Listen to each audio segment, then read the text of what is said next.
in tune to the KnoItAllZ podcast. And I'm going to tell you, man, you got your boy Big G here with me, and we are going to get it in real quick. It's the Resurrection Sunday edition, man. You know, we're not going to be here on Sunday, so we had to get it in on Saturday. Big G, how you feeling, man? Talk to me. Man, it's early and often. We often don't get up this early to do a podcast, especially for the KnoItAllZ. But you know what? I'm digging this little morning deal, man. I like this. I feel good, energized, ready to talk some sports and do what we do, bro. Let's go. Yeah, man, I'm definitely ready to get it in, man. I'm going to tell you, look, first and foremost, we got to deal with some household duties, man. Look, if you like what you're seeing, man, and you like it, make sure that you like and subscribe. Like and subscribe. Like us on Facebook, subscribe on YouTube and Twitch so that if we go live, you'll definitely get those notifications that we are here and we will get it in. And KnoItAllZ are here for you and yours. Look, G, man, before we get it started, man, shout out to Big Tate. Tate is out there, man. Of course, we said it was Resurrection Weekend. So people are doing some, you know, they doing their things, doing the family thing, getting into it. We won't celebrate till tomorrow. And I'm sure you're going to be on the grill tomorrow. I'm sure. No. Oh, my gosh. No, I got to wait. The wife bought a prime rib. She wants it cooked in the oven. She said it's going in the oven bag. So no grill tomorrow. But next weekend, I got to grill. I'm starting to grill on next Friday, and I'm going to grill all the way to like Monday. What up, Claude? What up, Claude? Hey, man, you're going to grill. See, one thing I know about my brother, he gets that grill popping, man. He gets the grill on and popping. But look, we're going to jump into this, man, so we can jump into the show and get with it. We see everybody in the chat already. But, man, we'll be right back after this.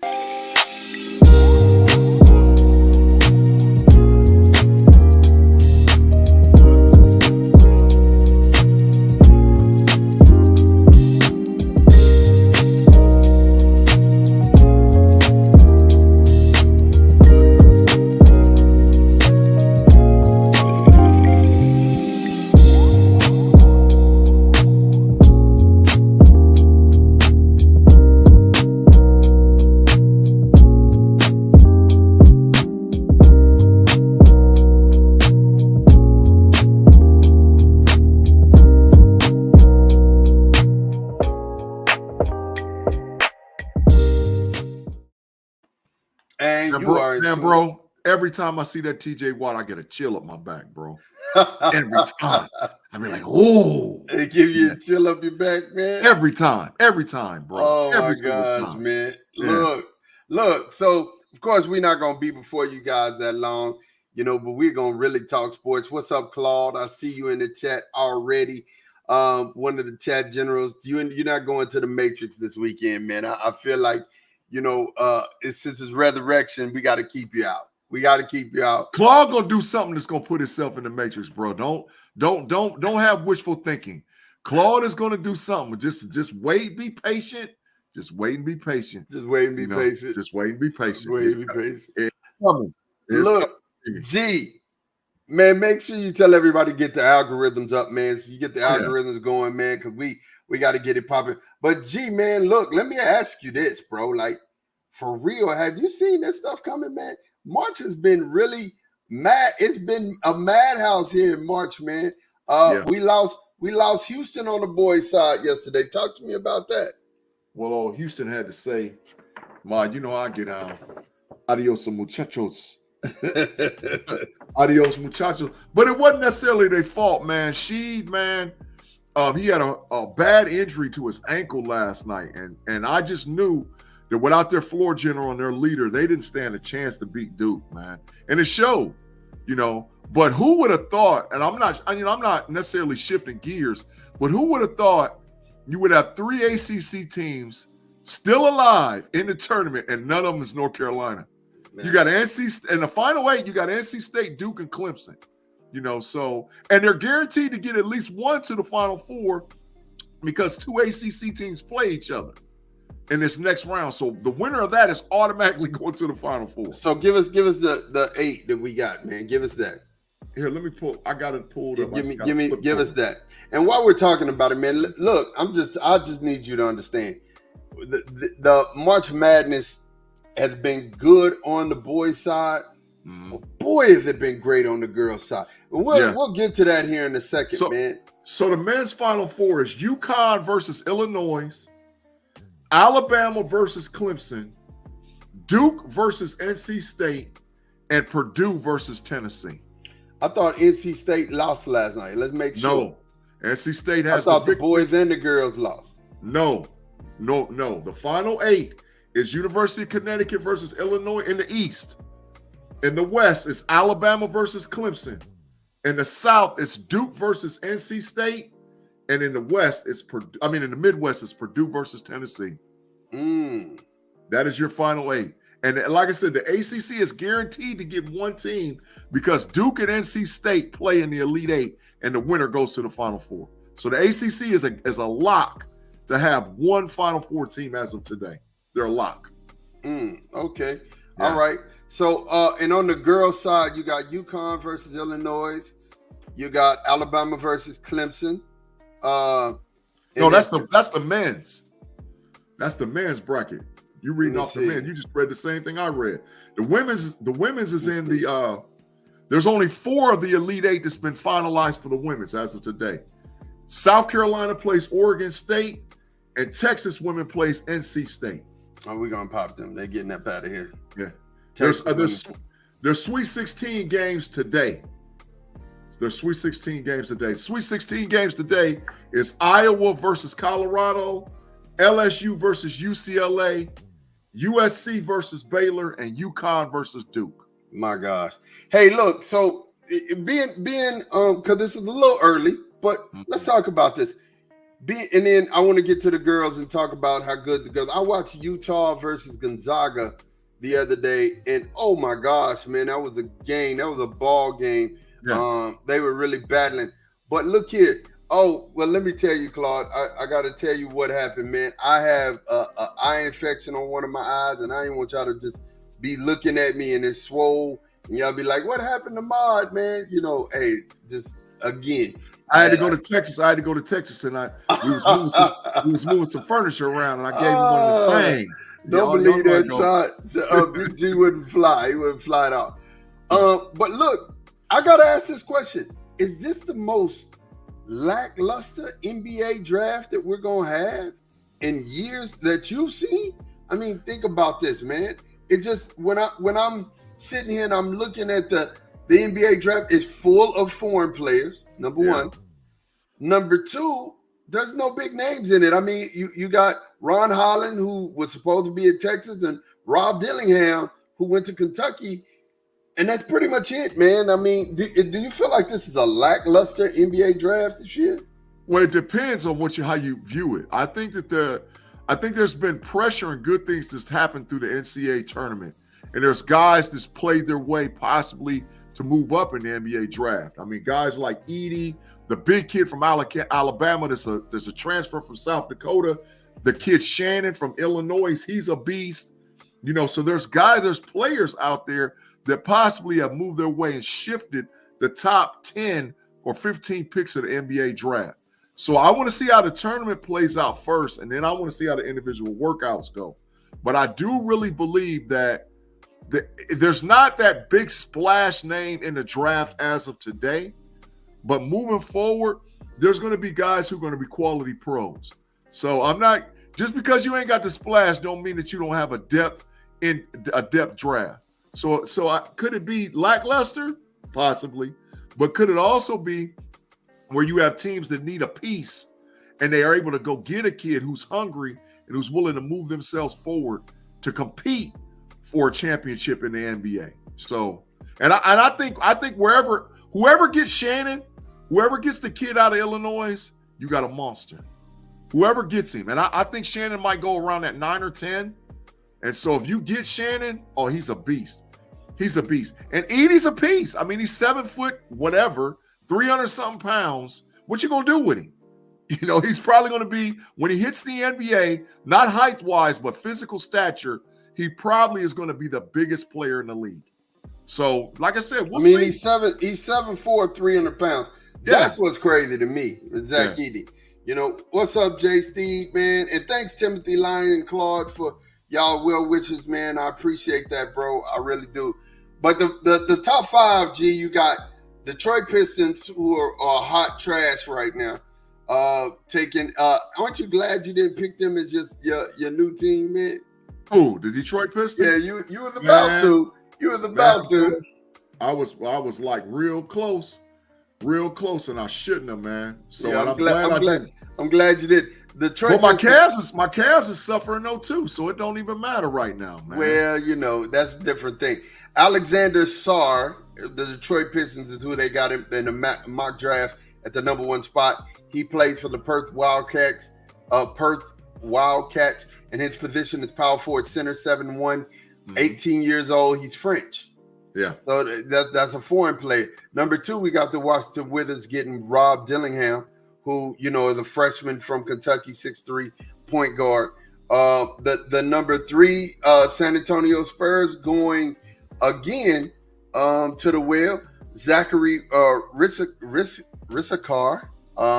He is French. Definitely 6'8", 204, 18-year-old kid. Yeah. Then the Hornets pick going on with Ron Holland. And Ron Holland's from Duncanville. Kid he decommitted from Texas, chose to play for the G League Ignite and make some money and get himself together. The G League Ignite is cooked after this year too, by the way. Yeah. There's no more G League Ignite for sure. They're straight cooked. It's all over with. Yeah. And then you have the Portland Trailblazers taking Reed Shepherd from Kentucky. Yeah, no big names. Yep. And then Toronto, Stephen Castle from Connecticut.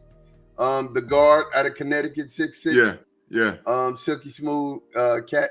And then you got Donovan Clingan, the Memphis Grizzlies, taking him, the center from Connecticut. He's 7'2", 280.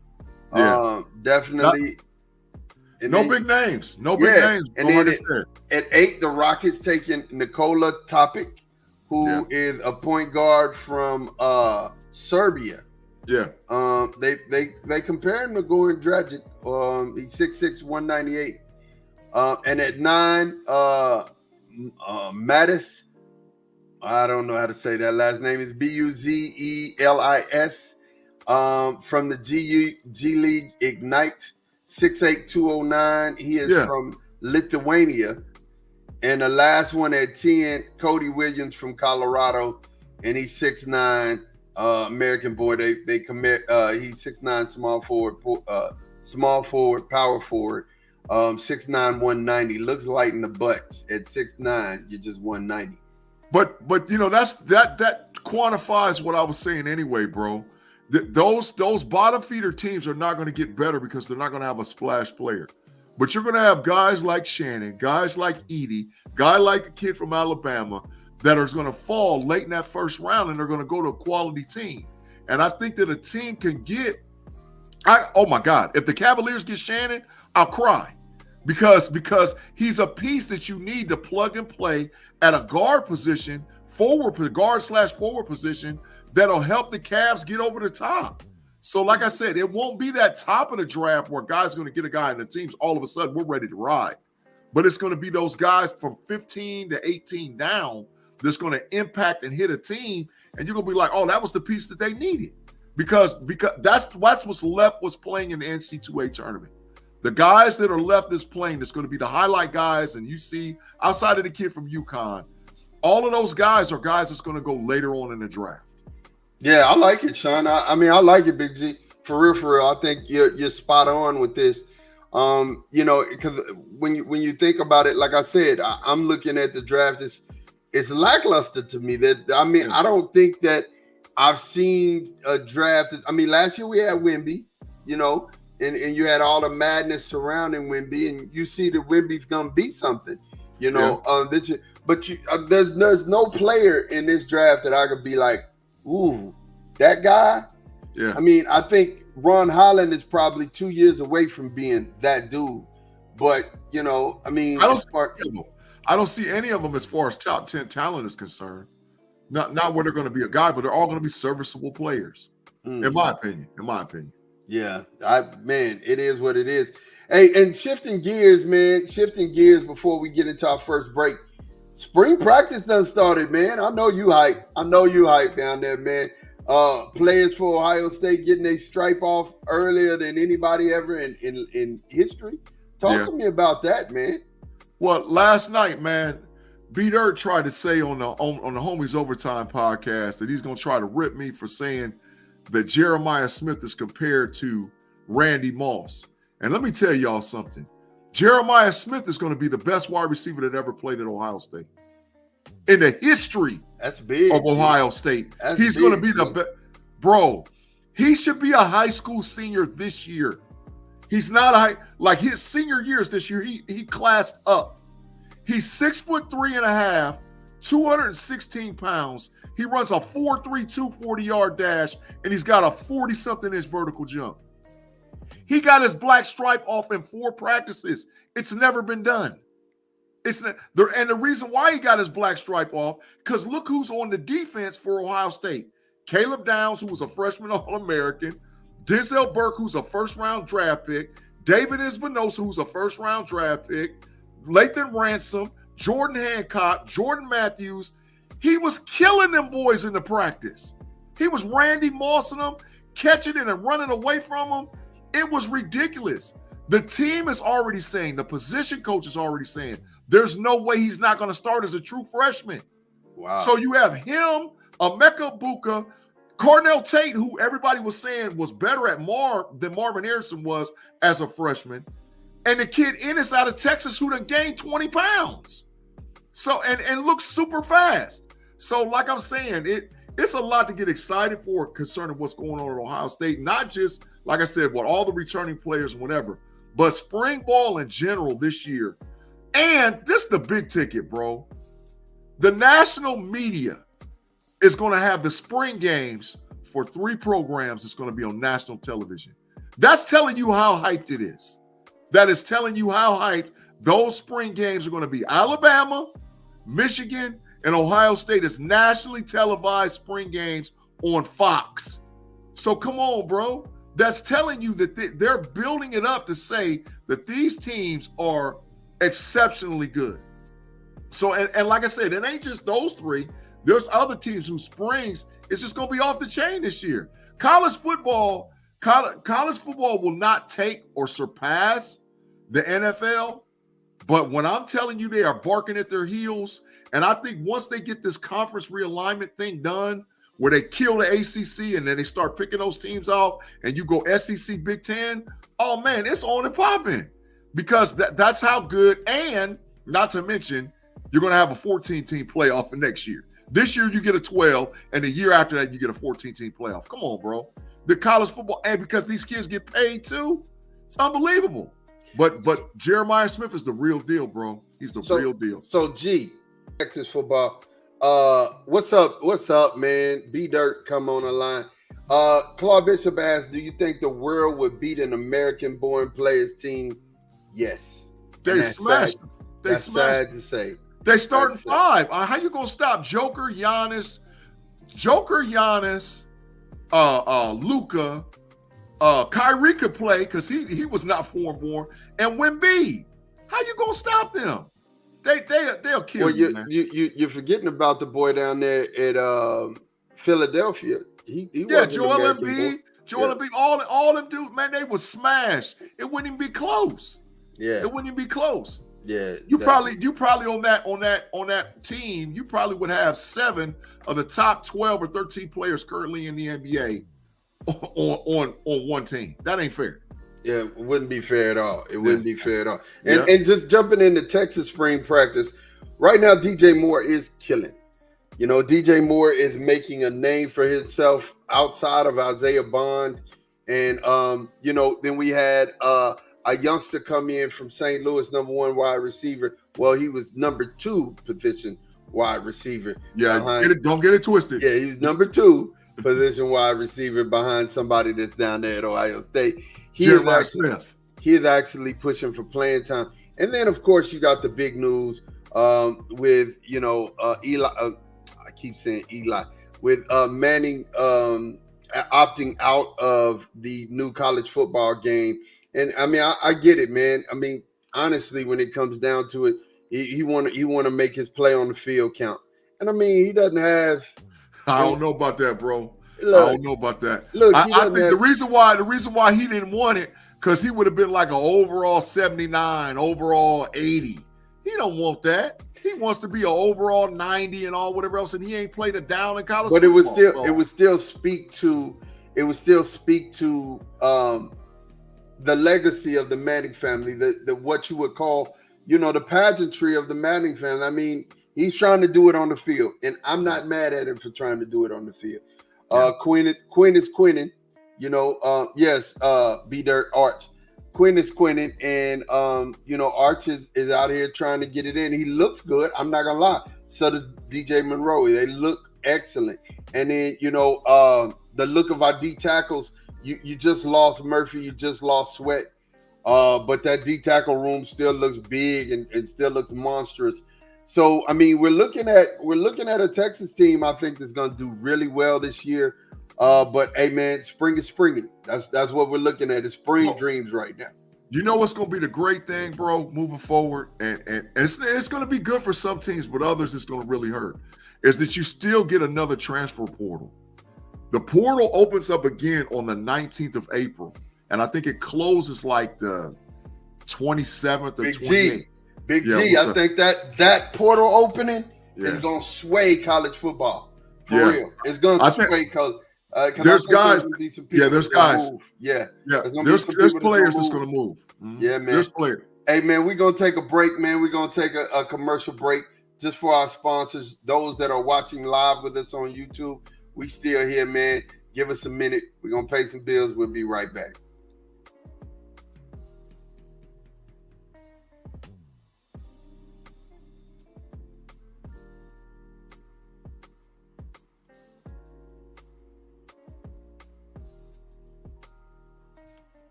And we are back, man. Make sure you get that chat lit over there, man. Let's move the algorithms. Hit that like button. Let them know that the know-it-alls are here and we are getting it popping. B-Dirt, it's like you're reading our minds at this point. It's like you're reading our minds. We're definitely going to get together and have a joint draft, and we'll come together with and kind of do it all together online.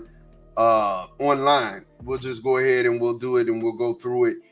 We got a way that we could do that. That would be great. But speaking of mock drafts, of your mock draft, G and I have already started with our first mock draft. And when Tate gets back, he'll be able to run his down. And I'm going to give my brother the floor. He's going to be able to start with his mock draft and walk us through it right now.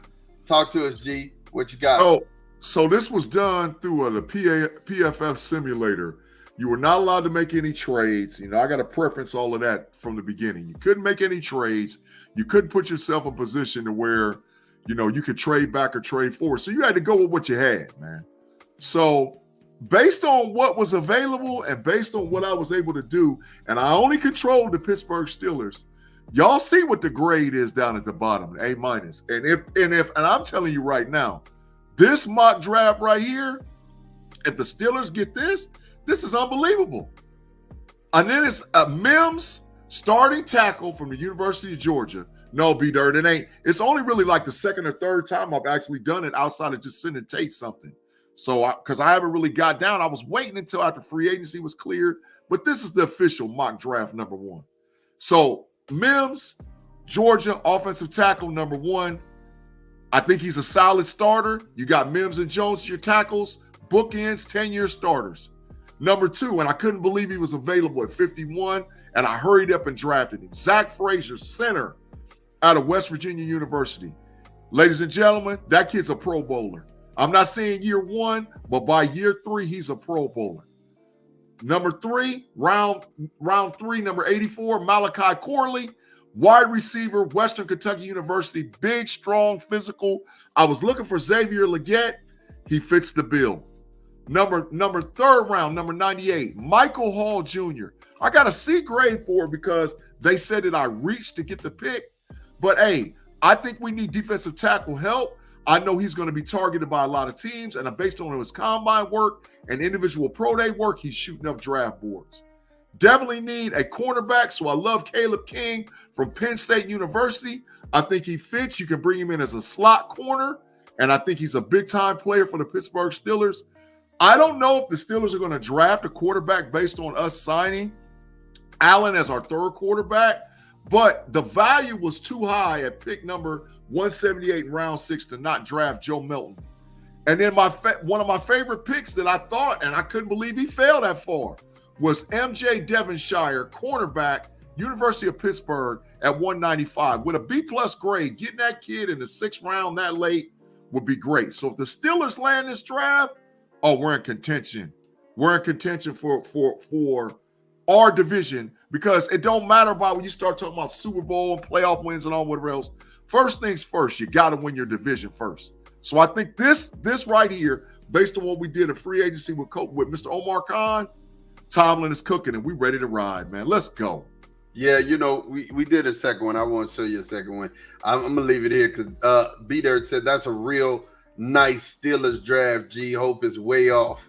Because he wants some of the players that I drafted. He definitely wants Mike Hall. I definitely want that. We talked about that before. So yeah, man, definitely. So when you look at it, I think if I'm looking, I got two here. Two ways I went, but I think I like this one first. I think I like this one the most. I first picked the Cowboys' first pick is Adnan Mitchell out of Texas. That would be a big pickup at wide receiver. Finally, CD would have a number 2 without us having to trade. He'd have a bona fide number 2. Then, of course, Braden Fisk, who helped himself through the combine. First rounder, bro. He helped himself through the combine at number 56. That would be a heck of a pick, right?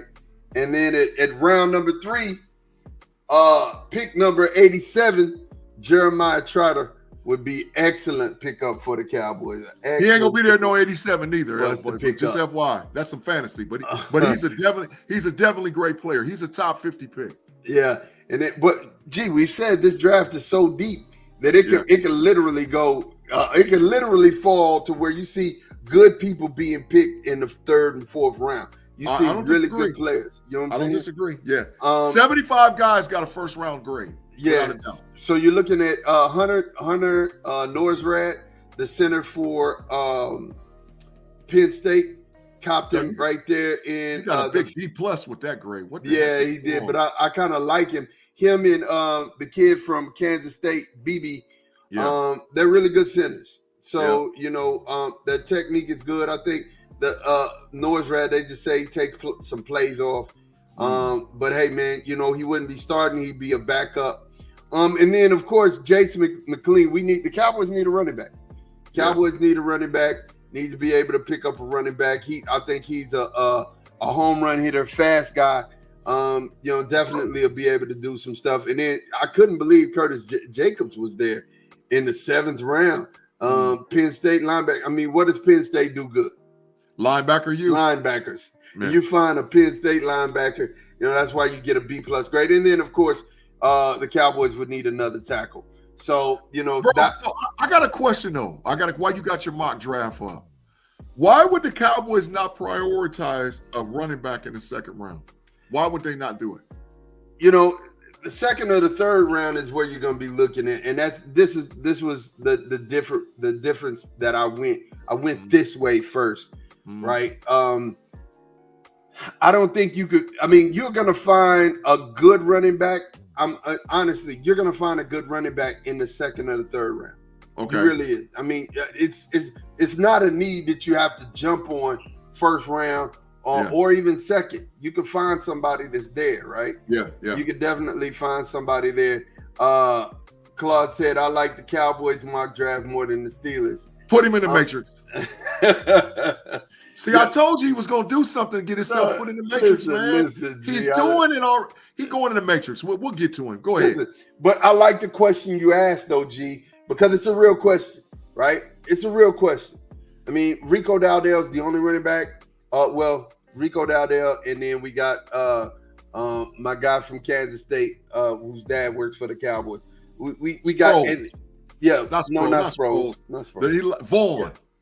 Deuce Vaughn, who's an Austin guy, and I can't believe that I forgot Deuce's name. But anyway, it's early. So when you look at it, there's a lot of questionable moves being made right now. I mean, even the non-signing of Dak Prescott, Dakota Prescott. I understand exactly what Jerry and the organization is trying to do, trying to make him earn the money, but bro, it's like you're hindering the rest of the team by not signing a deal with Dakota. But I get you're not trying to marry him to, and let me say this. I am not a homer. Stop it. Not a homer. Well, that's biased. Come on, that I'm not a homer. Go ahead, bro. Go ahead. Here's the deal. If Jerry is doing this, I'm telling you, I might pull down all of my posters. I might pull down all of my posters in the war room. I might, take off the Cowboys background. I might, I'll just be a silent Cowboy fan if Jerry is doing this to me. There's somebody coming out of college next year. Somebody coming out of college next year. I already know it. And his father. Yeah. Is a coach. Yep. If Jerry is tanking this season or taking this L this season, so he could bring Dion and Shador to the I'm telling you, I'm a silent Cowboy fan. I'm a silent Cowboy fan. You've done if they I am a silent Shador. Listen. I would be a silent Cowboy fan from that. If you're gonna give a whole year away, Jerry, for the hopes because it would be a money move.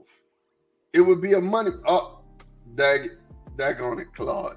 God dog it.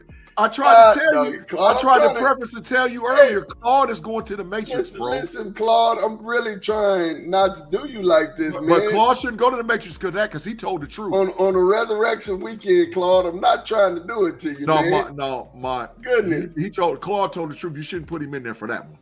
Yeah. So I'm just gonna say this, man. I'm gonna be honest. If he's doing this, bro, like Big G. Yeah. I don't know. I'm telling you, I'm a silent Cowboy fan. I'm a silent Cowboy fan at that point. Right now, if you look at projections as far as quarterbacks is concerned for next season, right now, Shador Sanders is ranked number 3. Carson Beck is number 1. Quinn Ewers is number 2. Shador Sanders is number 3. So, based on early projections, you probably could get Shador maybe around that 15, 16. So that's next. That might not be a full tank.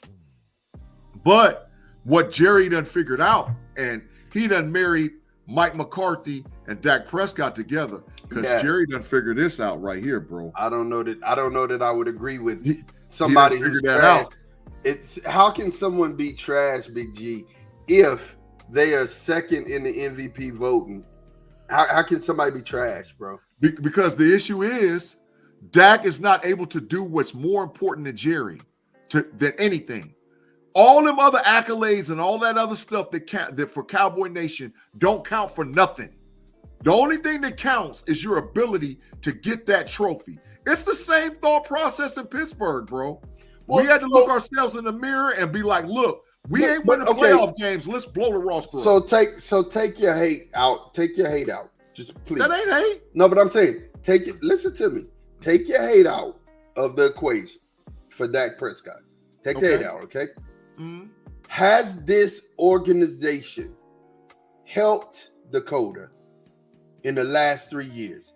Have they given him, they took Amari away. Okay. Right? Have they given him any big time wide receivers? Okay. I'm asking you. CeeDee Lamb. They drafted one. Outside of CeeDee Lamb. I'm asking you a question. Okay. Have they given him any big time wide receivers? Yes or no? It's a yes or no question. That's a loaded question. No, it's not. Yes, it is. It's a yes or no question. No, they have not. Thank you. So here's the deal. And did the defense or the offense stink it up in the playoffs last year against Jordan Love? Both. Jordan Love, listen, Jordan Love, the number 1, 3, 5, whatever defense we were coming into that game, Jordan Love motorboated us. I mean, he did. But Dak Prescott threw 2 pick sixes. Yes, okay. He threw 2 pick sixes. I get that. 2. I get that. I am not. Dak has warts. I will be the first to admit that Dak has warts. He got warts in the playoffs. In the playoffs, he has done nothing. He has done nothing. He's won 2 games, but outside of those, he's done nothing. Regular season, he's been great. But You know this year you're going to owe me corner time, too, because Stroud going to have more playoff wins than Dak. Hold on. Keep going. He's a franchise quarterback, though. No, right? He's not. Gee. No, okay. He's not, bro. You want to argue, but I'm trying to point down a direction. I'm trying to point down the direction. All I'm trying to say is he's been better at the quarterback position than anybody we've had other than Tony Romo, right? Okay, but that's the Cowboys. No, can I finish? Okay, go ahead. Yeah, he listen, you don't find franchise quarterbacks sitting around on the couch, and it's really hard to find them in the draft, right? You don't find a ton of them. So you better be sure that you're sure, Jerry. And you're playing the game. I believe in Shador. I'm gonna tell you like this. I believe in Shador. And I believe in Dion. I'm a big fan, but that's not a move I would do.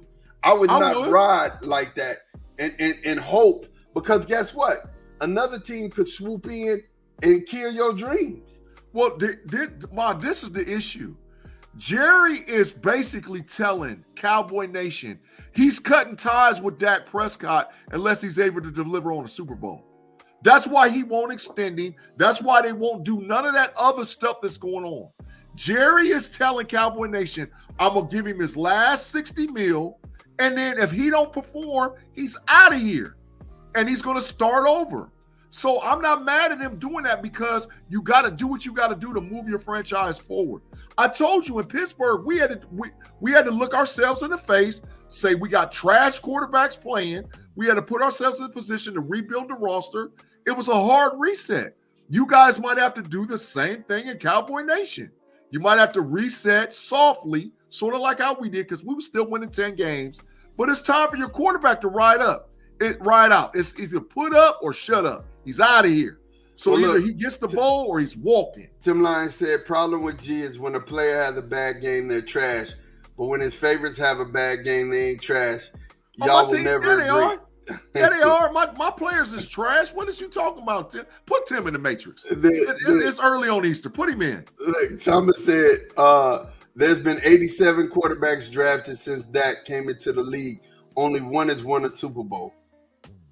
87 quarterbacks have been drafted. Only one has won a Super Bowl. Pat Mahomes. That's a good stat. But here's my thing. Here's my thing. Like I said, if you're gonna play that game, Jerry, and you're gonna play this line of theory, you better be right. You better be right. What does he have to lose? What does he have to lose? Oh, he don't. Being able to start over the franchise? I'm gonna tell you, he's a gambler, and he's somebody who feels at this point, hey man, look, I'm gonna still make money. Right. His bottom line is I'm gonna still make money. You know what I mean? So it's like. But Mod, you preferenced it. You said that if Dak is unable to perform, Jerry's not going to sign him. They're going to fire Mike McCarthy. The lure of being able to have primetime Deion Sanders as your coach and his son to play quarterback would make the Cowboys more money than they've ever seen since they won Super Bowls. Ever. I don't know if it would equate to Super Bowls.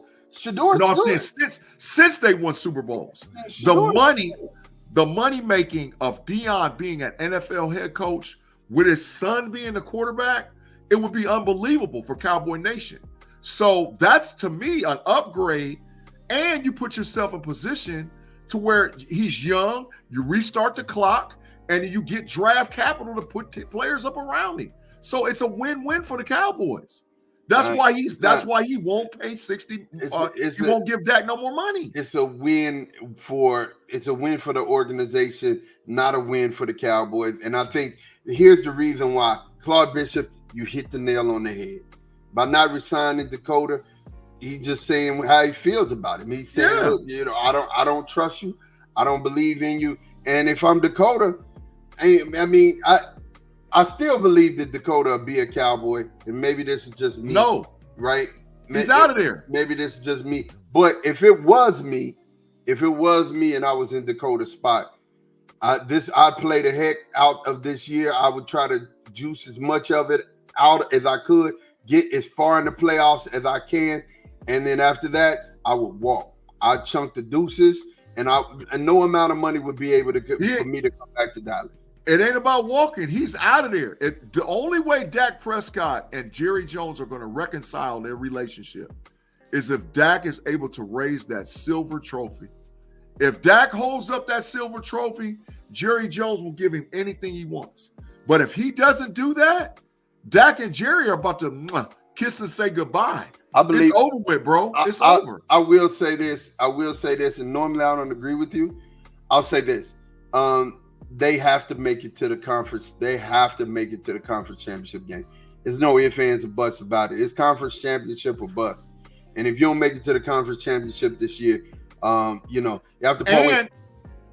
And he put him in position to where, based on what happens in free agency, and based on what's going to go in the draft, they might be the third best team in their own conference. Because the Philadelphia Eagles done loaded up. They still need cornerbacks, Sean. I mean, the draft is coming, bro. Yeah, the draft is coming, but you still need cornerbacks. All they need is one. They got torched. They need is one. They need one to be able to stop CD. That's it. Yeah, well, they got everything else. I'm gonna tell you. I'm gonna be real with you. I'm not scared of Dan Quinn. Dan Quinn got warts as well. I'm not scared of the big bad Philadelphia Eagles. That that offensively they loaded up though. I ain't no cap. You got to give credit where credit is due. They went and got Saquon and Jalen together is gonna be a menace. Problems. You know what I'm saying? They're gonna be a menace. So I can't really. Offensively, they did that. And again, to speak to your point, we lost Dorrance Armstrong. We lost what's my guy over there? We lost another defensive end who has been playing with Quinn for the last 4 years. We lost some people, right? Mm-hmm. We lost our center, Biadasz, and then we lost Tyron. But I think we have another Hall of Famer stepping in Tyler. Tyler's gonna be really good at tackle.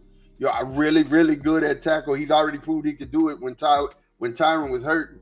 But as of today, you don't have a running back, you don't have a wide receiver 2, and you don't have any linebackers.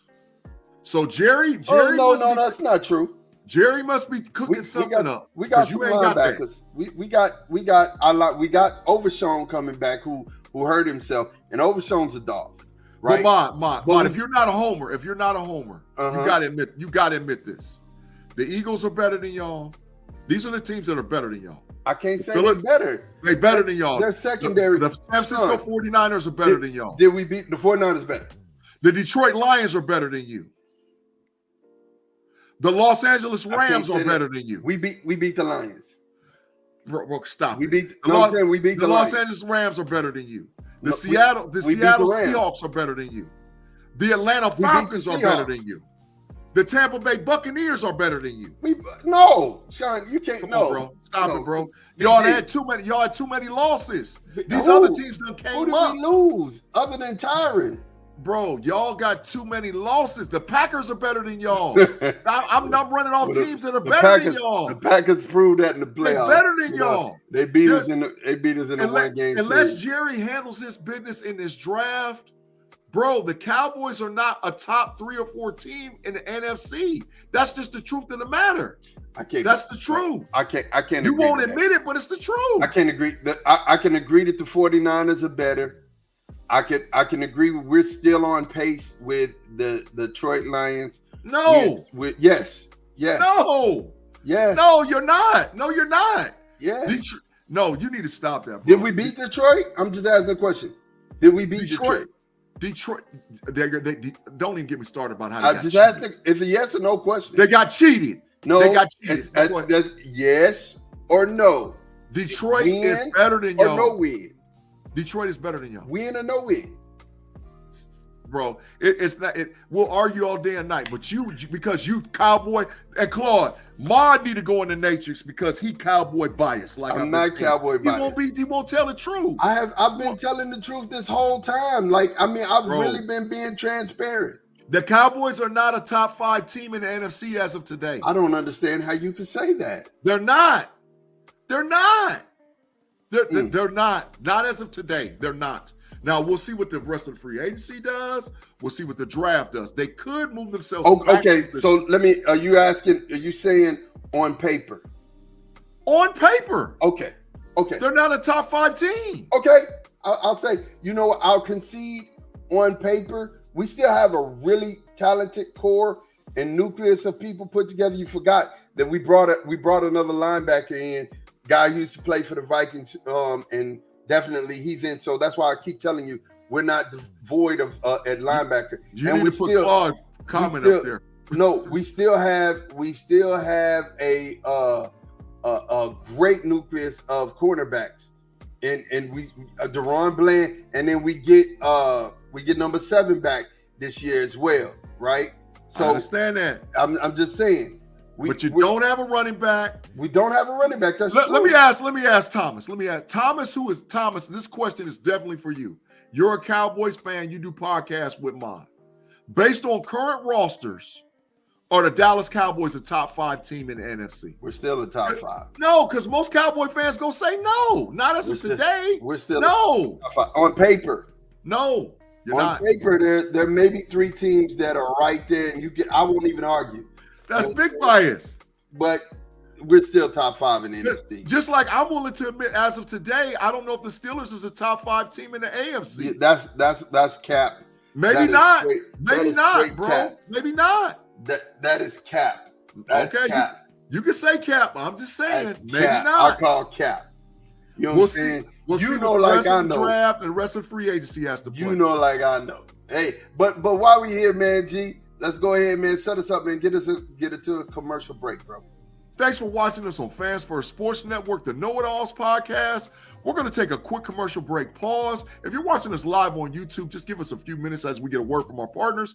If you're listening to us on audio, Spotify, Google Podcasts, and or Apple Podcasts, give us a second. We'll be right back after you get a word from our sponsors on the KnoItAllZ podcast on Fans First Sports Network.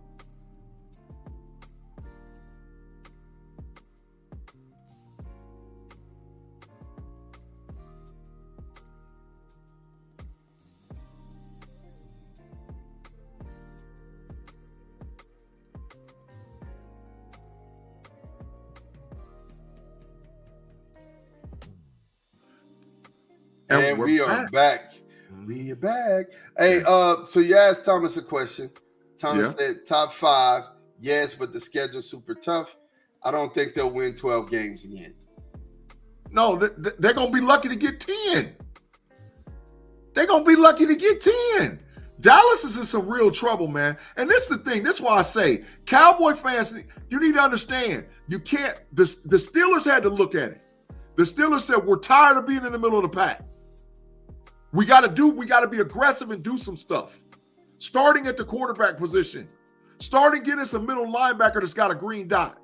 So Khan was able to do some stuff. But we're tired of being, the Cowboys are in the same position. They're tired of being, so either you're going to be trash this year or Dak's got to hold up the trophy. That's how it works. There's certain teams in the NFC the Cowboys can't beat. There's certain teams. You just can't beat them. And that's a reality check. So I'm liking what if Jerry is so really his master plan is. Can I ask you a question? Yeah. Do you believe that Zim is going to change? Zim is going to change the culture of the defense and the nature of the type of defense that was played? No, absolutely not. Okay. No, you don't believe in Mike Zimmer at all, bro. This is the deal. Especially with them changing the rules, how you can tackle and all. The NFL is offensive centric. If you can't score 25 points, you're going to lose. And so the Cowboys, as of today, don't have the weapons to get those points. That's the deal. That's why I'm saying they need a running back. They need a wide receiver. I totally agree. I'm not even tripping on that. And we agree. We see that the same. I'm just saying to you, I don't think we're top 10 and I think we're top 12 in the league, maybe. And I think we're still top 5 in the NFC. There's not nobody in the NFC has kind of like put themselves and vaulted themselves in the ceiling except the 49ers. The 49ers are the only team that I can say, you know what, them boys are cold. But San Fran, Philadelphia, Detroit. Philly got to stop. That's right off the bat. Philly got to stop it. Like I said to you, Philadelphia hasn't helped themselves defensively. They helped themselves offensively, for real. But they ain't helped themselves defensively at all. You got to score 25 points every game. Right. This year in NFL will be the highest scoring average. Yeah. We set that precedent. We said if your offense has to put up 25 to 28 points a game, and your defense got to limit people to 12. You know what I'm saying? No, if your defense holds them under 20, you can win. But you got to score 25. If your defense can hold them under 20, you're going to win. I'd say 12 to 15. Thomas said the running back and linebacker rooms don't concern me at all. Two of the least important position groups. They don't have none. They don't have none. What? that Thomas, man, I ain't going to put Thomas in the matrix. But Thomas, come on, bro. Stop it. They don't have none. We don't have no running backs. Come on, man. Why do you think the Steelers went and got Patrick Queen if it didn't matter? Yeah. Why do you think we won't get up off of Jaylen Warren and Najee Harris? Because it matters big time. Well, my God. Like I said, why do you think the Detroit Lions drafted Cribbs in the first round last year? Why do you think that why do you think that the Green Bay Packers just signed Josh Jacobs? Why do you think that the 49ers went and got Christian McCaffrey? Have you lost your mind? You got to have those guys to win. Yeah, I get what he's saying. And what G is saying right now, just to clarify, what G is saying right now, the roster on paper, the Cowboys are suffering. They're under a lot of teams in the NFC. That's what he's saying on paper. And I can say on paper right now, we don't look good. We don't look good at all. We have a strong core and a strong nucleus of players. I mean, still with Michael Parsons, Trevon Diggs, Deron Bland. You still got a core of players. Overshown. Like I said, I forget the line. What's the linebacker we signed from the Vikings? What's his name? I don't know. If you can't remember his name, that means he ain't that good. No, he's good. I can't remember his name because it's early, like I said, and I'm bad with names. But we still have a great core nucleus. We got Dak, we got CD, we got Fergie. You know what I'm saying? We still have a very strong offensive line. We just got we need pieces. We need pieces, man. We need 2 more pieces. Now, G, to your point, right now, on paper, don't look as sexy as everybody else does. No. Everybody else looks sexy. Everybody else looks real sexy. That's why I told you the Steelers, dog, we're in the same thought process. So while we're on that, let's go ahead, let's downshift. We're on that. What are the chances, G, that by the third game, Russell Wilson is on the bench? Do we feel like that we're going to see Justin Fields take over by game 3 as the Steelers' number 1 quarterback? As of today, I would say no. As of today. But a lot can change. You have preseason camp. You got after you get the drafted players in. And I'm just going to quote Coach Tomlin. Coach Tomlin said there's a lot of meat left on the bones with Justin Fields. So Justin Fields played on a garbage. I mean, there's no other way to say it. The Bears were trash. So that's They were But that's big my trash. point. That's my point. So if is Russie washed? Is Russie going? No. Russie is not washed. But it's Russie is a game. Russie's a game manager. At Russie's pinnacle, like people, the whole Denver situation, he was brought there to supposed to be the savior, and Denver's organization was trash. And then Sean Payton and him got into it, but he had 28 touchdowns and 6 interceptions, and they got into it. And he benched him for a bunch of games. So that's telling you right now he's a pro's pro. Russie's going to do what he's got to do to put himself in position to start. So the deal is Justin and Russie is going to be a huge competition. Now, I'm going to say this because I said it last night on the Homies Overtime podcast.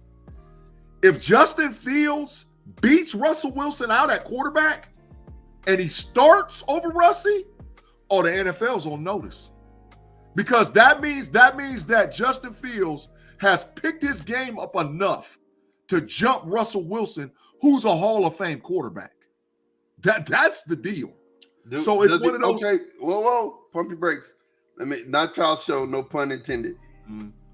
Do you think Russell has done enough to get into the Hall? Yes. Russie's in the Hall. Chat, y'all tell me what y'all think. Russell Wilson is a Hall of Fame quarterback. So what makes you think Russell Wilson's a Hall of Fame quarterback? Look at what he's done on the field. Russell Wilson's numbers is almost serviceable to Ben Roethlisberger's. Their numbers are almost the same. Roethlisberger's got one more Super Bowl than him. Come on, bro. What is you talking about? Could do the comparison to Big Ben's numbers and look at Russie's numbers. They're almost identical. So absolutely, Russie's a Hall of Fame quarterback. Absolutely. Tim, I ain't coming over there to join you, bro. See, Tim's got that bias, and I'm gonna keep saying it about Justin Fields. And like I said, Justin Fields has potential. He has probably more potential. To me, it's like us getting a first-round draft pick as a quarterback and putting a veteran in front of him. So if he's able to beat Russie out, the league's on notice because Russie's going to go in. Russie, listen, we had no quarterbacks last year. We won 10 games. Now we got 2, and we've gotten better defensively and offensively. Stop it. We're going to win at least 12, at least 11 or 12 games.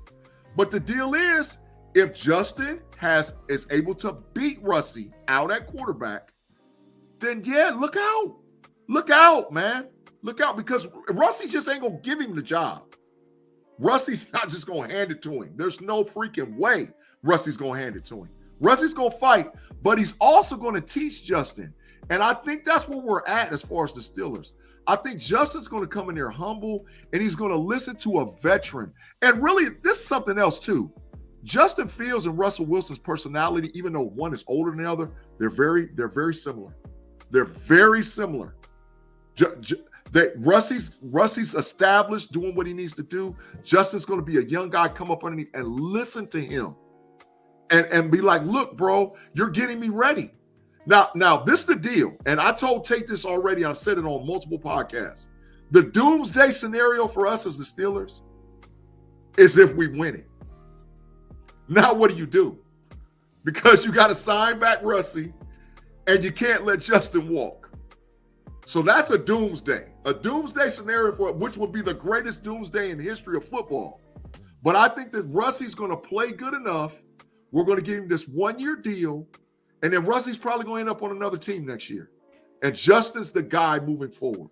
But Russie's going to prepare Justin to take over that position. I believe it without a shadow of a doubt.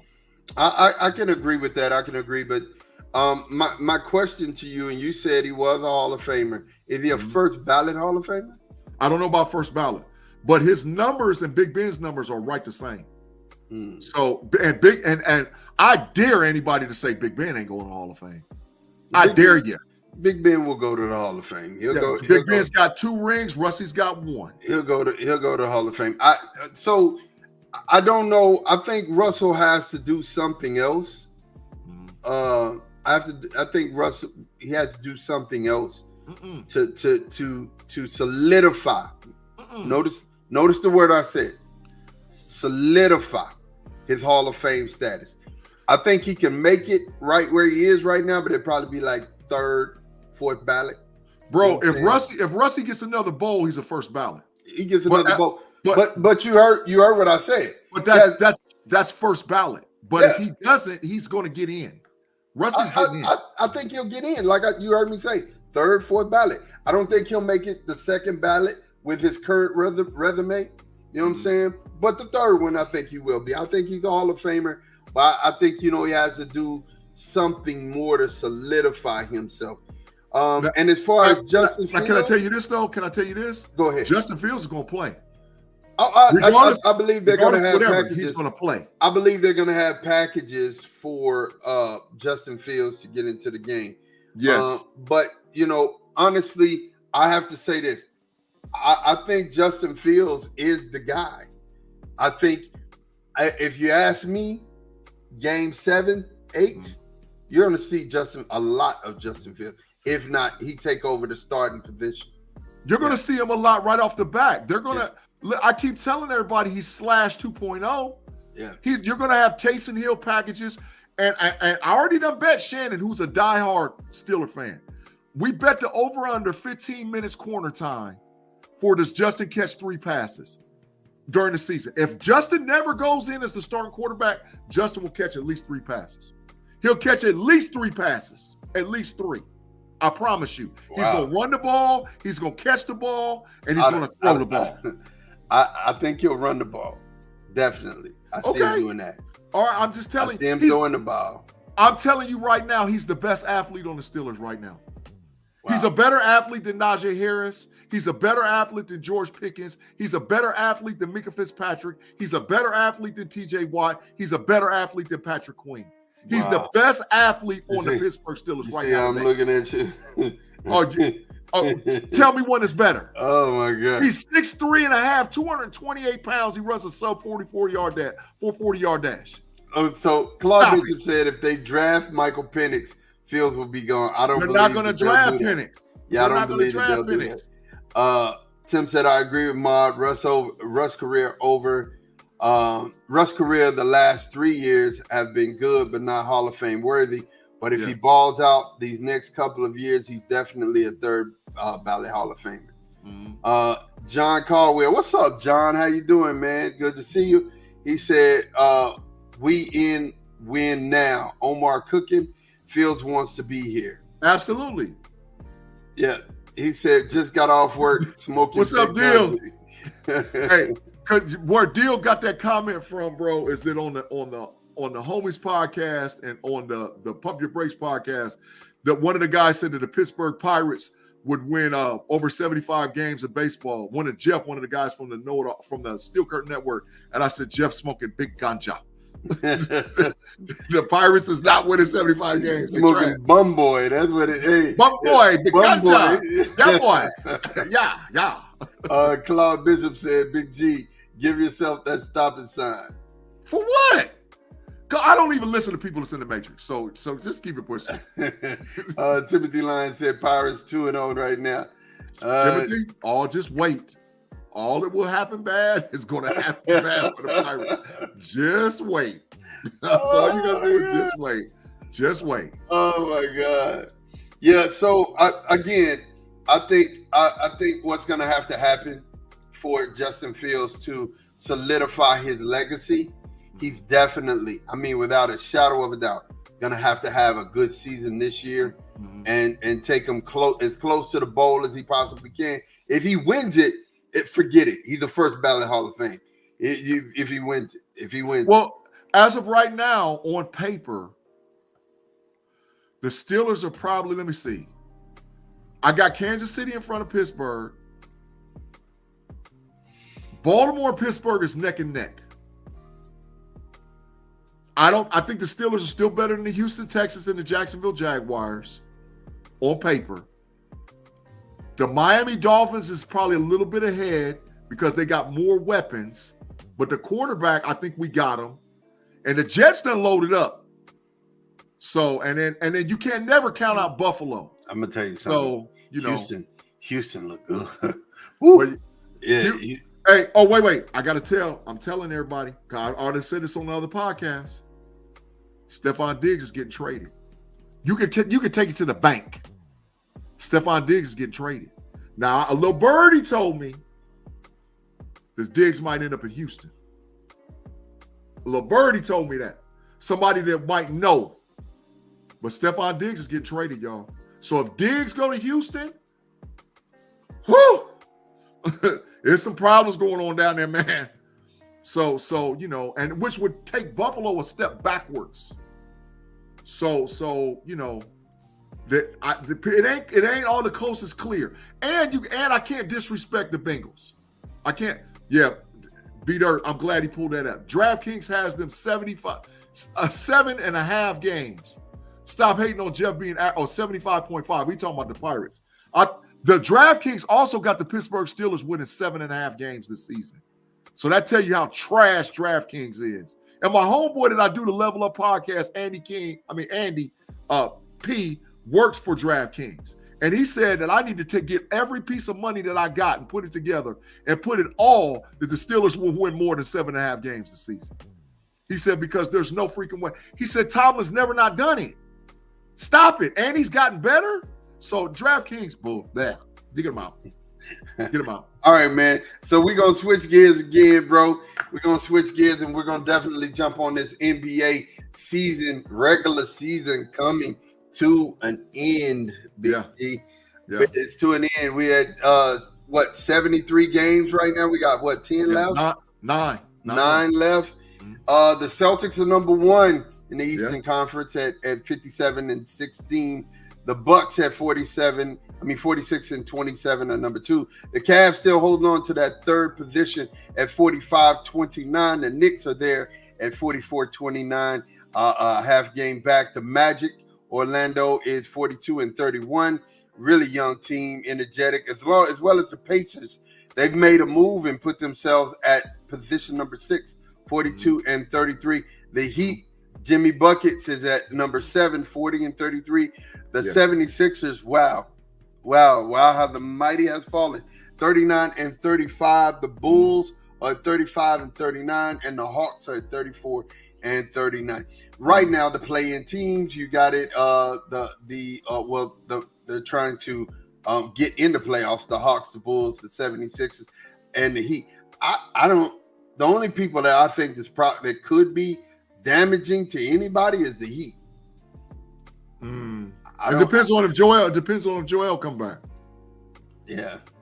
It depends on if Joel come back. That's the deal. If Joel comes back, Philadelphia could be dangerous. But I don't think any of those, because two out of those 4 teams are going to be playing teams. So yeah, I don't think nobody's going to damage. But listen, I'm gonna tell you, Boston. I ain't for sure saying Boston is the team out of the East.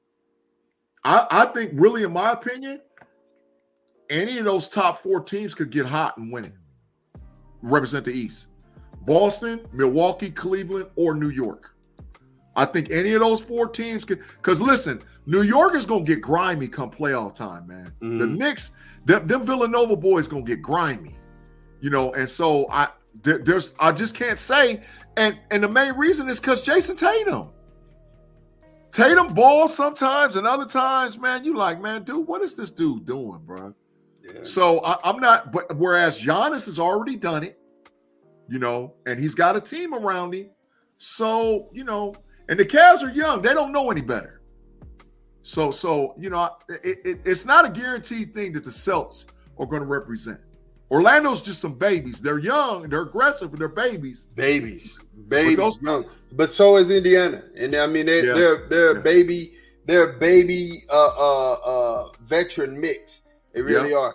But let's jump over here in this Western Conference, man, because we want to get to the baseball standings and say something about the boys of summer being back.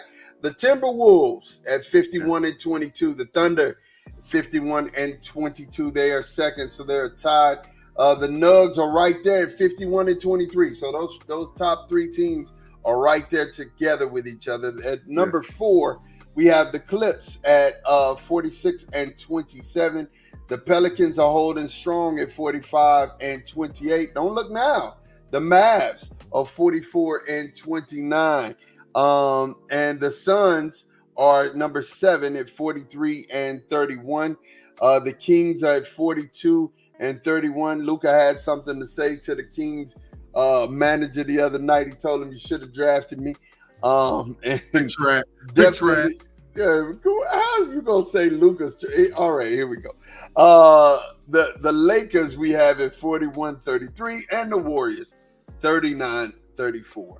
Don't leave out the Houston Rockets. Tim said the Rockets on an 11-game win streak, but they 11 straight.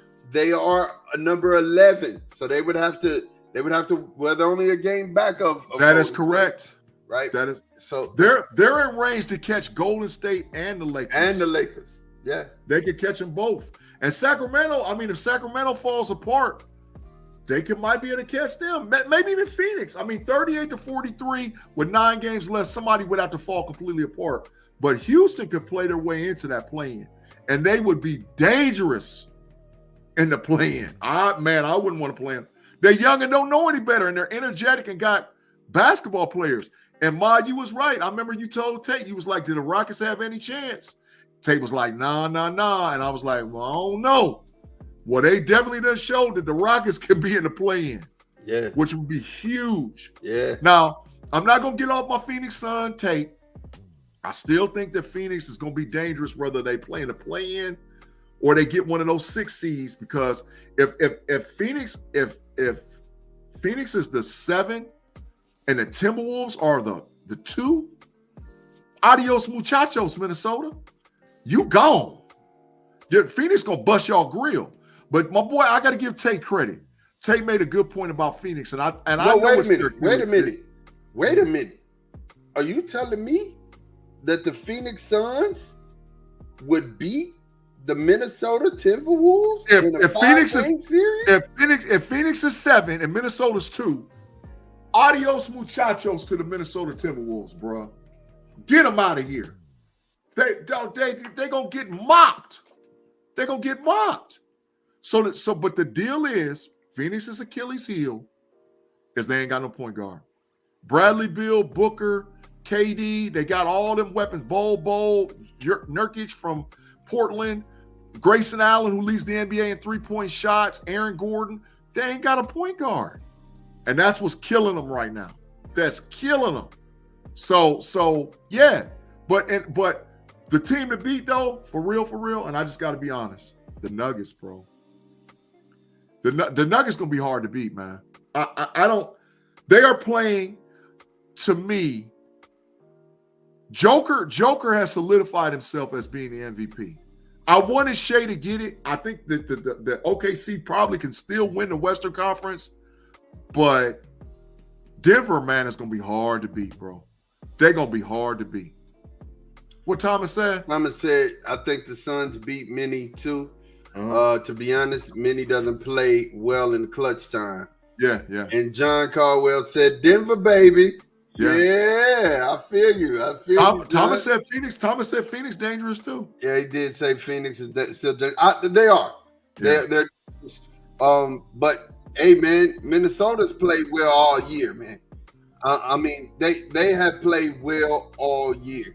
Unlike the Grizzlies, Minnesota has played well all. Can Cat hold KD?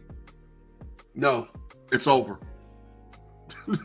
that right there, because Book and Anthony Edwards gonna not cancel each other out. Anthony Edwards gonna go off. Book gonna go off. But can Cat hold KD? Nope. There's your answer. Okay. There's your answer. Yeah. Definitely hear you, man. Definitely hear you. Check it out. Major League Baseball, we touched on it briefly. The Rangers are 1-0 in the American League West. The Guardians 2-0. The Yankees are 2-0. Doesn't look like the Shoney thing hurt them right as of right now. It's 2 games in. They need to suspend Shoney, but that's just me. Why would you say that? It's not Shoney that's doing the gambling. They lying. He lying. Come on. He lying. He ain't telling the truth, bro. Come on, man. His agent is about to be the fall guy. Wow. Shoney it's not his agent. It's his translator. Whoever he is, he's the fall guy. Shoney bet. They know he bet. That's why they trying to push it down, but it's the biggest story in baseball in 15 years. The deal is Shoney bet. We know, everybody know he bet. and they're going to find it out, bro. Shoney need to be suspended. They won't do it because he's the face of the league right now. But the deal is he bet on baseball. And I help after they investigate and they find out that he did it. He did it, bro. Well, the feds got it. And if his translator is that loyal, to where he's going to take, because look, it's no ifs, ands, it's no gray area in between. Yep. $4 million was gone. $4 million. They got the wire transactions that went to, they seen him. Listen, $4 million is gone. So the translator's really gonna have because he's gonna listen. If he points the finger at the translator's gonna have to take that rap. Facts. If he don't take that rap, then it's going back to Shoney. That's right. And at that point, he could claim it was lost in translation. He doesn't speak English. So, he could claim it was lost in translation. He didn't know. So he still has a way out. They wrote 4 with 6 zeros behind it. I don't care what language you speak. You know what that means. Math is universal, dog. 4 with 6 zeros behind it. That math is a universal subject. I don't care what language you speak. He knew what time it was. Oh God! Don't try to say that no. Stop it. Stop it. Show. They need to suspend him. He need a suspension. I'm telling you. Math is universal. It's a universal language. Oh my God, the number 4 with 6 zeros behind it. Oh, yeah. Come on, dog. Well, they know what time it is. Well, okay, G. I hear you, man, loud and clear. The Braves are 1-0. The Phillies are 0-1. Sorry, G. The Pirates are 2-0. It don't matter. And then the Diamondbacks are 2-0. Here's what you don't want to see this year. The Dodgers are 3-1 after they play those games over overseas and they're back in the States. Here's what you don't want to see if you're baseball. Number one, you don't want to see Shohei catch that L, because if he catches that L, that's a black eye for the league, right? Okay. Because he is, like you said, the face of Major League Baseball right now. Right? Half the season, they need to give it to him, or right. let Pete Rose in the Hall of Fame. But go ahead. And I think the Reds, the guy for the Reds, I forget his name. If Tate was here, he'd know who I'm talking about. That guy's just as dynamic. He's not Shoney. He's not up there with Shoney. But the boy, what's the boy name, man? Who's a killer for the Reds? He's really good. The guy, if he played on any other team, would be mentioned with all of the greats in the league right now. Listen, the Cincinnati Reds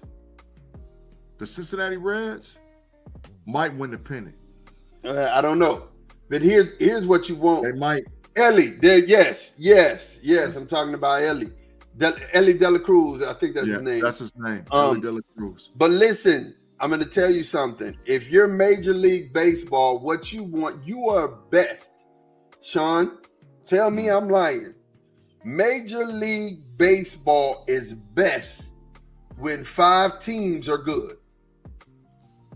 The Dodgers. No. Okay. The Braves. Okay. The Yankees. Okay. Have I missed yet? Nope. Okay. And you definitely, I got to say, the Cardinals. The Cardinals are one of those teams that you look for in baseball. And my last one, the last one I said, it's the Angels. No. You got to have a Chicago team in there. I don't care if it's the White Sox and or the Cubs. And you got to have the Cincinnati Reds. If the Cincinnati Reds are good, the Reds are that important. Yes, they are. We're talking about the face of baseball. Yes, they are. We're talking about the face of baseball. Bro, if the Reds have just been trash over the past X amount of years. But when the Reds are good, baseball, man, you got to understand, man, folks are diehard Reds fans across the board. So you got to have a team out of Chicago, and you got to have the Reds in that I would take the Reds over the Cardinals being good. If the Reds are good and the Cardinals are trash, people gonna watch baseball. I'm telling you. Well, Thomas said, "Whoa, you were spot on until the Angels thing really went off the rails there." Who would you put in the Angels spot? The Red Sox. You know what? I'll take the Red Sox. Boston. I'm not. But I'll take Boston. Yeah. The Red Sox and the Phillies are on the same thing. You know, the Sox were pushing the Yankees for a while. They were pushing the Yankees for a while. Claude said the Reds are important in Ohio. No, I'm not a Reds fan, Claude. I'm a Phillies fan, so don't think I'm being biased. I don't like the Reds, but when the Reds are good, and I'm gonna tell you another team you left out too. Did you say the Atlanta Braves? I said the Braves. Oh yeah, the Braves got it. The Braves got to be good. The Braves, you know, the Braves chasing the pennant every year. But baseball is good when those things. That's why you cannot allow this show. I'm about to hit you with the stop it. Listen, that's why you can't allow allow this this losing show. to. Who the Braves be losing to? Okay, all right. They lost the Phillies. They lost to your Phillies. Okay, but they multiple times. They don't lose to your Phillies all the time, man. You the Braves are the Braves. They've been the Braves. In 2 of the last 3 pennants. What is you talking about? They just the Braves have been the Braves for a long time. But the point I'm making here is you gotta let this Shohei thing. You gotta pin it on somebody other than Shohei, because if Shohei is somehow caught up in this thing, you know, and he can't claim lost in translation. You know, the league takes a black eye and they can't do it. You know what I'm saying? And listen, I got to give B-Dirt some credit, man, because we talked about this on the homies last night at overtime, and it makes a lot of sense. When are they going to figure out how to let guys bet? Because you've had issues with betting scandals. Pete Rose, Michael Jordan. I mean, I'll run down the list of guys that have had scandals concerning betting and gambling. I don't believe, honestly, and here's my point, and I'm going to read Thomas's comment. Low-key, the Dodgers are the 90s Braves of this era. I don't disagree. So here's my deal. Here's my thing. You should not bet on the sport you play. Absolutely not. That should be it. Big facts. You know what? You bet on everything except the sport you play. And that's it. But mine, this the deal. It's just like the stock market. Insider trader information. I might not necessarily bet, but I got a cousin Junior that lives over there on the side, and cousin Junior. And because remember, all the pro athletes hang with each other. So I'm a Steeler, and I'm hanging out with some Pirate guys, and I know some dudes from the Eagles, and I can't police that. I'm just saying. But what you would do, and I think the easiest thing for me is saying, okay, and if you're caught shaving and somebody else bets, then you should have penalties attached to that. But in my line of thinking, it should be you don't bet on the sport you play, period. Your people around you don't bet. Your people, nobody that got your last name nor that's in your camp can bet on a sporting event that you're playing in, period. Those people have to be registered. That would be my thought, and that would be how I would manage it. And then you can bet on everything else. Athletes are competitive. Athletes are seriously competitive, so they want to bet on stuff. I get it, but I don't disagree with the competition. But what they are is they're rich, and they have everything that you want. They got the house, the car, the dog, the frog, the cat, the cars. They got everything, so they get bored. And so this gives them some euphoria. This gives them some adrenaline because they're able to bet.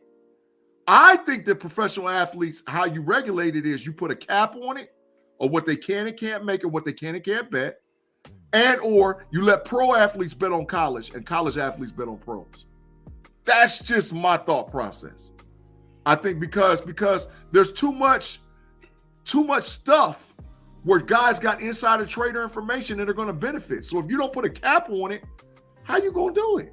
Gee, I don't want you being able to bet on yourself and saying, okay, I'm only going to score 20 points tonight, or I'm going to be under the total. I'm gonna make sure that we're under the total amount of points so that somebody can win on an under bet. I'm still not sure, and you know how much a Jordan fan I am, right? You know how much a Jordan fan I am. I'm still unsure that Jordan just didn't get banned from the league for a year because of gambling. I think so. I'm unsure of that. I can't say that he didn't. You know what I'm saying? Because Jordan bet on everything. So I just believe, honestly, at this point, hey man, look, can't bet on the sport you play. Nobody in your immediate sphere can bet on you in any way, shape, form, or fashion. And if they catch you cheating, you're automatically banned. You're banned for a year.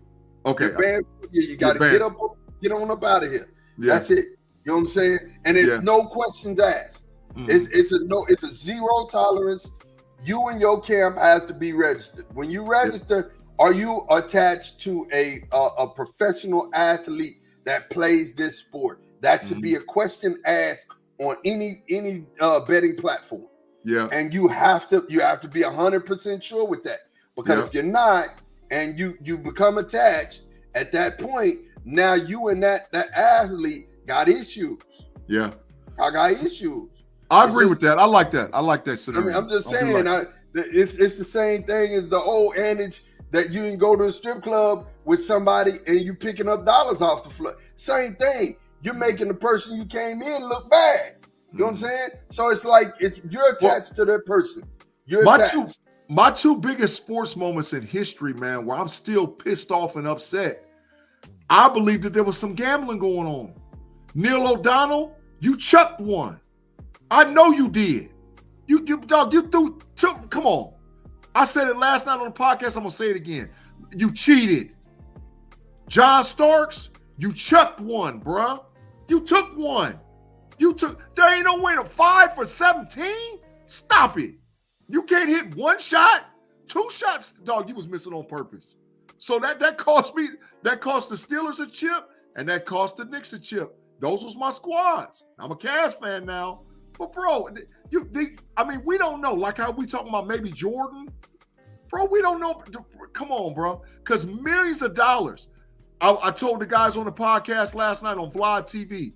They got guys that's out there that's saying that these professional athletes have super bad gambling habits because they're multi-millionaires that don't got nothing to do except to have the money. So the only way they're able to get the adrenaline, the only way they're able to get that feeling of euphoria is they got to gamble. And I think it's a bigger problem across the board than what we even realize, bro. Oh, I know it's a bigger problem across the board. I just, in my heart of hearts, you can't. I mean, there has to be something done about it. You and B Dirt were absolutely right. They're gonna have to attach some type of a penalty and literacy attached to the whole gambling aspect in sports. Because if there's not, it's the same thing with NIL. NIL is becoming the wild, wild west, and it's taking over. If you allow it to take over, then the purity of the sport is gone. And I mean, at that point, you might as well be wrestling. Yeah, you know what I'm saying. Facts. I mean, at that point, might as well be wrestling. You know what I'm saying. I mean, and we're just watching a grown man soap opera, and I don't want to be watching the Dallas Cowboys thinking I'm watching the Days of Our Lives. You know what I'm saying? Or watching WWF, WWE. I don't want to do it. I don't want to. I want to believe that these guys are out here really trying to win, and they're trying to win by as much as they possibly can. Because when we stepped out on the court and we stepped out on the field, we were trying to break your neck. We wanted to win by 100 if we could. It was what it was. We weren't friends. We became friends after we got off the field. Hey man, dap you up, man. Great game. Glad you wasn't hurt. Woo woo. But when the first clock went off to the last clock went off, we was trying to end you. That just was what it was. So I don't want, as far as competition is concerned, I don't want to feel like, this is scripted. Yeah. I don't want to feel like in any way, shape, form. I agree in totality. Yeah. John Caldwell said, bet on horses. Yeah. Hey, John, I ain't mad at you, bro. I ain't mad at you. I ain't Hey, mad man, at you. we're at that point in the show where we got our parting shots, G. Holla at your boy, man. Give me your parting shot. Hey, man, thanks all you guys for rocking with us on the KnoItAllZ podcast on Fans First Sports Network. You know, I'm always going to get a shout out of the stuff I do during the week. Pump Your Brakes podcast on Wednesdays with me and my boy Shannon and Tate Boy Fresh. The Homies and the Homies Overtime with Payday and B-Dirt on Fridays. KnoItAllZ normally on Sundays, today on Saturday. Level Up podcast with my boy Andy P. Man, we got a banger of a show coming for you guys on Monday, man. Wait till you see what we got in the tank on Monday. And then, you know, you catch me and Tate Boy Fresh on That's Rather Cavaliers. So thank you all for listening and rocking with us with all those podcasts for sure. Now, closing shots, final thoughts. Like I said, man, I'm going back to my beloved Buckeyes, right? Jeremiah Smith is the truth, dog. I'm telling y'all he's the truth. I have not been this excited for an Ohio State football player since Maurice Claret. And that's saying a lot. They have had some greats walk those halls at the Woody. They have had some greats play in the shoe. But Jeremiah Smith, man, is different, bro. He's different. And I think with this kid, as long as we get serviceable quarterback play, which I'm also hearing, wait for this one, Buckeye fans, a true freshman might start a quarterback this year for Ohio State. Julian Sayin is down there at camp killing them. Believe me when I'm telling you, he's killing Will Howard. He's killing Devin Brown. He's down there killing them. The transfer quarterback from Alabama, I'm telling you right now, is playing his heart out. I'm not saying he's going to start, but he could start. So you could get Julian Sayin and Jeremiah Smith starting as true freshmen at Ohio State. With that roster and that team, based on the talent, bro, the sky's the limit. No losses. I mean, I don't see no losses. Maybe Oregon. Maybe. But if that's his basement thing, oh my God. But we all know by the end of the season, freshmen are not freshmen anymore. Ask Caleb Downs. Caleb Downs looked like the best safety in football in the last 15 years based on how you played them last 5-6 games for Bama. Now with Ohio State. So if Julian Sayin and Jeremiah Smith start as freshmen with the roster that we have, oh, dog, we getting a chip. We getting a chip. I can promise you we getting a chip. So that's my parting shots. I think that the hype is real. Jeremiah Smith is really that good. He's different, man. He's different. That's all I'm saying, bro. That's all I'm saying. Love it, man. Love it, man. Do me one favor. Do me a solid, man. Make sure you run down the shows that we got. You know, everybody in the chat. There's a couple of them that's in the chat. Want to make sure we give them shout outs. Oh yeah, for sure, man. Like I said, Mod rocks with Thomas and them boys over there. We are DC for life, and he does Hordes of Sun with Chris, man, the young triple OG Chris, who learned some stuff. B-Dirt definitely running through the jungle. Him and Tim Lyons over there killing it, man. Good podcast. If you haven't listened to it, go out and check it out on Spotify. My boy Payday has got We Are the Bear Claw. He's got the fans that he does dealing with the Chicago Bulls. He does a podcast similar to the Homies with the NFC North guys, and they get together with the Minnesota Vikings, the Green Bay Packers, and the Detroit Lions. So great show. And then, you know, the little fella, Relly Hall, he rocks with me and Tate Boy Fresh. He's been MIA for about 30 days. I'm about to put an all-point bulletin out on him or get him fined for not showing up for work here in a minute. But he gets down with us on That's Rather Cavaliers, Cleveland Cavaliers podcast. Yeah, man. Look, and that's all of the team, man. Teamwork makes the dream work, which is something I want to talk about today, man. Mods Moments. Make sure, man, you have a solid team around you. I'm gonna tell you something. A lot of times you can see things, right? And you can see things really well, but it's always good to have another set of eyes. And somebody who thinks like you, like-minded. I last week I had my birthday party, my 50th birthday party. It was a skate party, and I got a chance to bring together everybody that I love in this world. Missing a couple people, obviously, because somebody wasn't there, but we're not gonna say no names. But definitely, definitely. One of the things that I saw and I was able to see, man, I'm at an age where I love seeing my people get together. I remember the OGs used to on the block used to tell me, I just like sitting here watching y'all young cats work. You know what I'm saying? They would come to the park and just sit on their Oldsmobiles or sit on their Cutlasses and just watch us hoop. You know, and I always thought it was weird. I was like, well, yeah. But, you know, I'm at an age where now I love seeing my people be together, and I love seeing us all work together corporately to become something. Listen, we started out as hunters and gatherers, and we were all in this pack together. We were in a place to where we understood the strength in our numbers. We forgot that in this society. We got iPhones, we got iPads, we have individual things in this world, and it keeps us being isolated from the people who love and we care about. And I'm going to tell you, I haven't seen some of my best friends in years, 5, 6 years. One of them I ain't seen in a minute. And, you know, he had some health conditions, man. It was so good to lay my eyes on him. My point is look, you know, we're going into Resurrection Weekend. And of course, it's a perfect time for you and your family to get together and y'all to have fun and all of that. But my other thing is man, look, if you're trying to accomplish something real in this world, or you're just trying to make an impact in this world, do it with your boys, man. Do it with your friends. Do it with the people who love and care about you, like-minded individuals. Let me say that, like-minded individuals, because there's a distinct difference between a friend and a foe. You'll always be able to tell who a friend is by what they do with the information. A friend loves at all time, and a brother's born for a day of adversity. So a real brother is looking for you to fall. And when you do fall, they're right there. They're not talking about you. They're not trying to make you feel bad. They're there to help you up. They're there to pick you up. Their resources are yours. Whatever you need, they got you, right?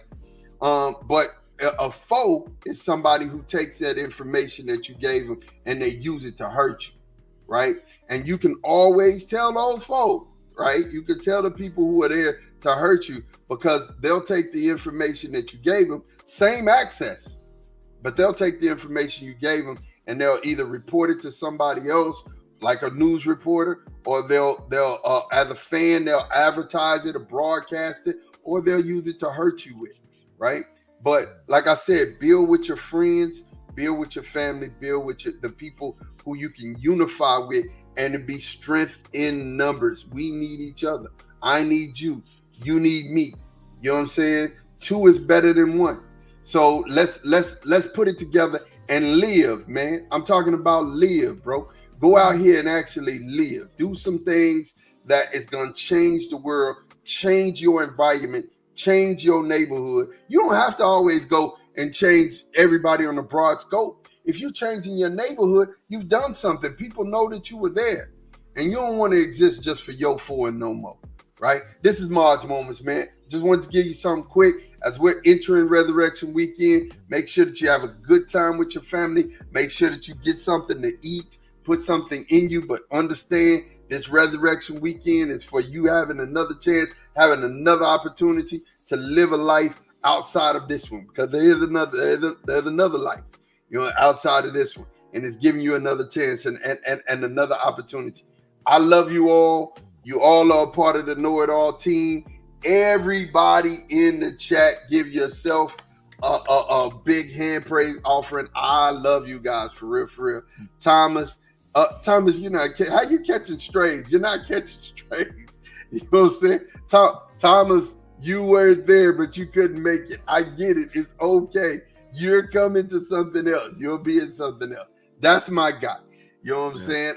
Definitely, just like Big G, you guys had big, important things going on, and I understood you couldn't be there. But honestly, when it comes down to it, just sitting up, watching people, and seeing all the people you love to get a chance to know each other, because their only thread is you.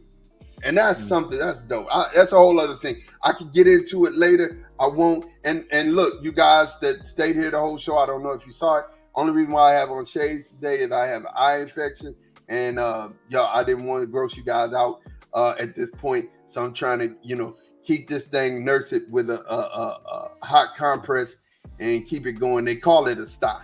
You know, my grandmother used to say stuff like, you're doing too much line. That's why you got to stop, y'all. Like, for real, that's what that got to do with it? It's an infection. It's an infection. It's an infection.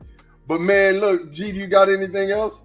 Nah, that's it, man. Happy Easter to everybody out there. Happy Resurrection Sunday to everybody out there.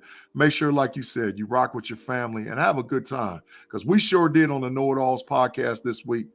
We'll catch y'all next week for sure. It went up. Peace.